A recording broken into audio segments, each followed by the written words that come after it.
Good morning সবাইকে, রাধে রাধে। তো আশা করছি সবাই ভালো আছো। তো সকালবেলা উঠে দেখো আমি বিছানা গোছাতে শুরু করে দিয়েছি।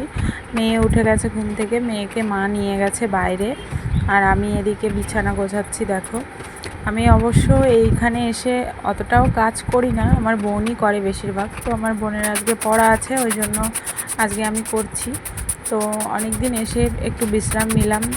এই বাড়িতে এসেছি অনেক দিন হয়ে গেছে, এক সপ্তাহের বেশি হয়ে গেছে। তো এসে একটু রেস্ট নেওয়া হয়ে গেছে।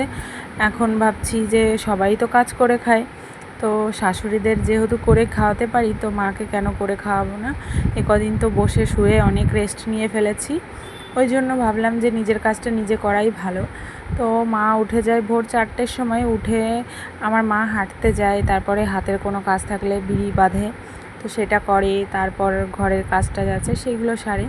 তো 4টের সময় উঠে যাই, আর পরে আমি আর আমার মেয়ে সবার লাস্টে উঠি। আমাদের যখন ঘুম ভাঙে 6টা 6:30 হোক, যখন ঘুম ভাঙে আর কি, তখন উঠি।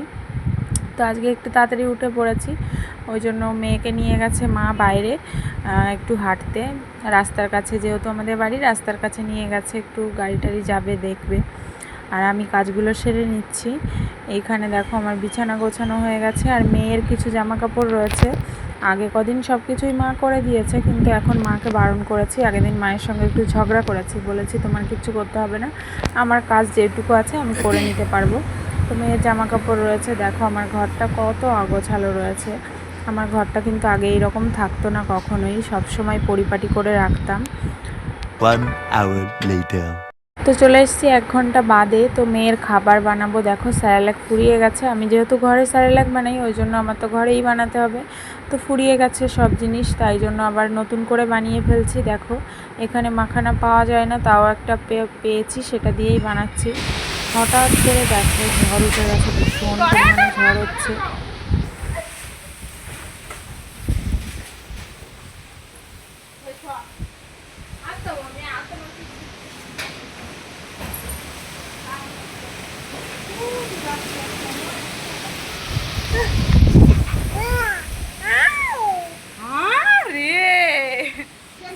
তোমরা তো দেখতেই পেলে যে কী পরিমাণে ঝড় হচ্ছে। আর আমার মা আর বোন দেখো আম কুড়াচ্ছে, আম কুড়িয়ে রাখছে, এই জন্য একটু মজাও লাগে। আর হচ্ছে আম পড়ে থাকলে আশেপাশের লোকেরা এসে নিয়ে যাবে, ওই জন্য আম কুড়াচ্ছে। আর একটা রিস্ক আছে যে আমাদের আম গাছটা হয়তো ভেঙে যেতে পারে, তাই জন্য তাড়াতাড়ি করে দৌড়ে দৌড়ে আম কুড়াচ্ছে, যে গাছটা যদি ভেঙে পড়ে। হ্যাঁ, গাছটা যেহেতু অনেক লম্বা, তাই জন্য।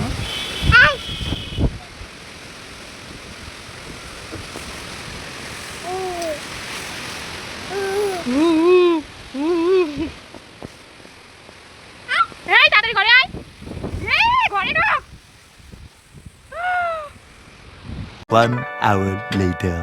দেখো বন্ধুরা, ঝড়ে পড়েছে একটু কাঁচা কাঁচা আম, মানে শক্ত আম। আমি এই আমটা খেতে ভীষণ ভালোবাসি, তাই জন্য দেখো আমার মা বড় একটা আম দিয়েছে আমাকে, আর আমি সেটা আলু কোচানোর মতো কেটেছি, কেটে চাট মশলা দিয়ে খাচ্ছি আমি আর আমার মেয়ে। তো খেতে খেতে দেখলাম বৃষ্টি শুরু হয়ে গেছে, তারপরে ঘরে চলে আসলাম। ঘরে এসে জানলায় বসে বসে বৃষ্টি দেখছিলাম। আগে যখন বৃষ্টি হতো না, আমি এরকম জানলার পাশে বসে শুধু বৃষ্টি দেখতাম বাইরের দিকে। এটা কি বলো তো, এটা হচ্ছে কালকে যেই চুড়িদারটা আমি ফিটিংস করে নিয়ে এসেছি, তো সেইটারই হাতা। তো গিয়ে দেখি 3টে হাতা, 2টো হাতা থাকে, তো সেখানে এক্সট্রা একটা কাপড় বেশি ছিল। তো এটা রেখে দিয়েছি, আমার মেয়ের কাজে লেগে যাবে, নাহলে ছেলের কাজে লেগে যাবে।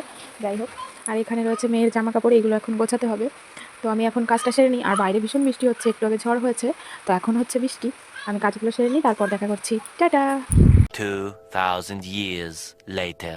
তো সেই সকালবেলায় এটা আমি ভেজে রেখেছি, মনে হয় সেই স্যারেলাক বানানোর জন্য। তো সারাদিন কারেন্ট ছিল না, ঝড় বৃষ্টি হয়েছে আজকে। এখন দেখো বানিয়ে রাখছি, আজকে একটু বেশি করেই বানাচ্ছি, কারণ কি এখানে মাখানা পাওয়া যাচ্ছে না, মানে এখানে কেউ খায় না, তো পাওয়া যাবে কী করে। দূরে কোথাও গেলে টেলে যদি পাওয়া যেত, আমাদের বাজারে পাওয়া যাচ্ছে না। একটা দোকানে পেয়েছি, তো এটা দেখো মানে কোয়ালিটি ভালো না, একটু সেই শার্ট টাইপের থাকে সেইগুলো, মানে ছোটো বাদ দেওয়াগুলো। তো এখন দেখো মিক্সার করে রাখছি। The next day. এখন অবাক হচ্ছে। তো এখন বাজে 4:30। আজকে সকাল সকাল উঠেছি, কারণ ঘুম ভেঙে গেছে। মা আজকে যাবে হচ্ছে আমার কাকি শাশুড়ি আর শ্বশুরকে নিয়ে ডাক্তারের কাছে, ওই জন্য ঘুম ভেঙে গেছে। ভূতো, কোথায় গেছিলে তুমি? এই যে তাকাও, বাবু তো আসো, আসো না গো। আজকে আমার মায়ের সঙ্গে আমার মেয়েও দেখো উঠে পড়েছে ভোরবেলায়, পাশের থেকে উঠে গেছে, ও উঠে গেছে। দেখো আম কুড়াচ্ছে। আম কই আম? ও মা কি হয়েছে? হ্যাঁ আম কই? কই আম? সকালবেলায় কত আম পেড়েছে।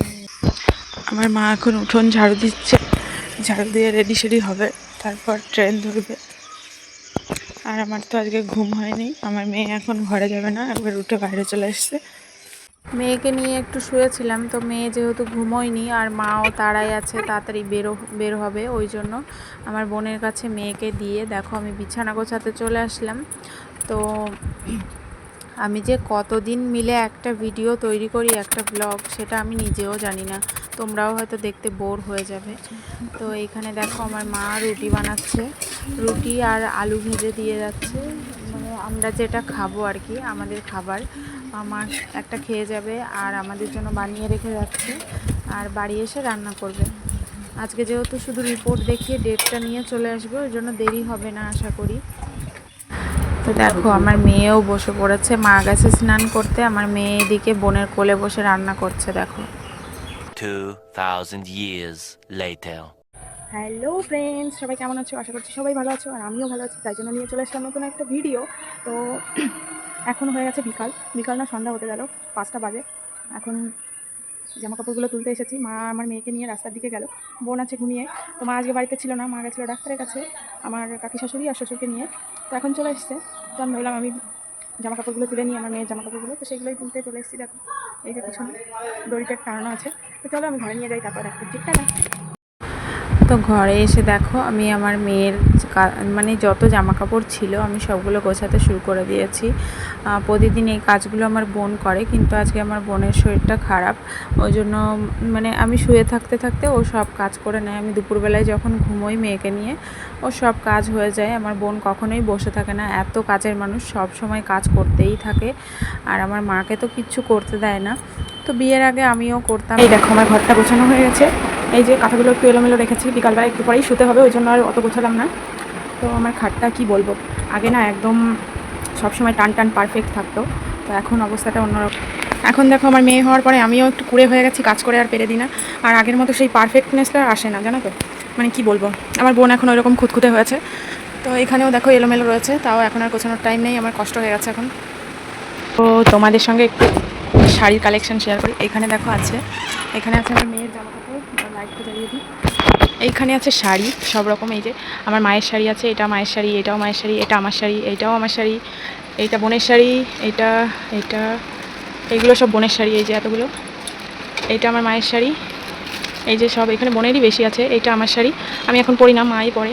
এই যে একটা মায়ের শাড়ি আছে, এটা বোনের, কি বলে এটা, সাউথে পরে, মানে কেরালার থেকে এনেছে আমার বাবা, এটা কী যে বলে লেহেঙ্গা টাইপের, কিন্তু অন্য অন্য টাইপের সিল্ক কাপড়ের। আর এখানে আছে আমার মেয়ের জামা কাপড়গুলো আছে, আমি অবশ্য বাড়িতে নিয়ে যাব, এখানে রাখবো না।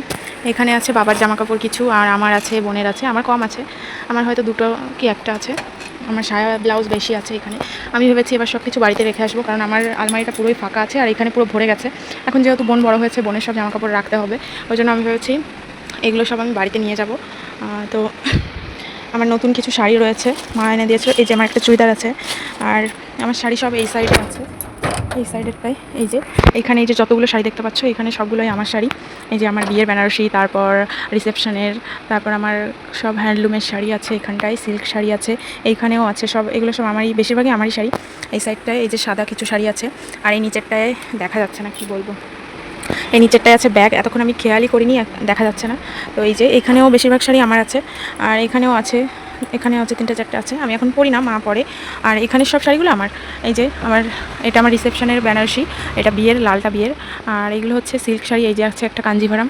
তো ভেবেছি এগুলো সব বাড়িতে রেখে আসবো, কারণ এখানে জায়গায় হচ্ছে না, বোনের শাড়ি, নতুন নতুন শাড়ি আসছে, রাখার জায়গা নেই, ভরেই গেছে অলমোস্ট। তো এখানে রয়েছে কাঁথা, একটা সেলাই করা কাঁথা, আর দুটো রয়েছে সেলাই করা কাঁথা, আর রয়েছে হচ্ছে সেলাই ছাড়া, মানে সেলাই করতে হবে। আর আমার জামা কাপড় দেখো, আমার জামা কাপড় এবার এসে আমি ব্যাগেই রেখেছি, কারণ কি, কারণটা হচ্ছে গিয়ে এখানে মানে জায়গা যেহেতু বোনের জিনিসপত্র আছে, সবার জিনিসপত্র আছে, আর একটু জিনিসপত্র না, আর এই বাড়িতেও একটু জায়গা কম। ওই বাড়িতে ধরো যে কটা জিনিস আছে, খাট, আলমারি, শোকেস, ড্রেসিং টেবিল যাই আছে, শুধু আমার অন্য কারো জিনিস থাকে না, ওই জন্য জায়গাটাও একটু বেশি।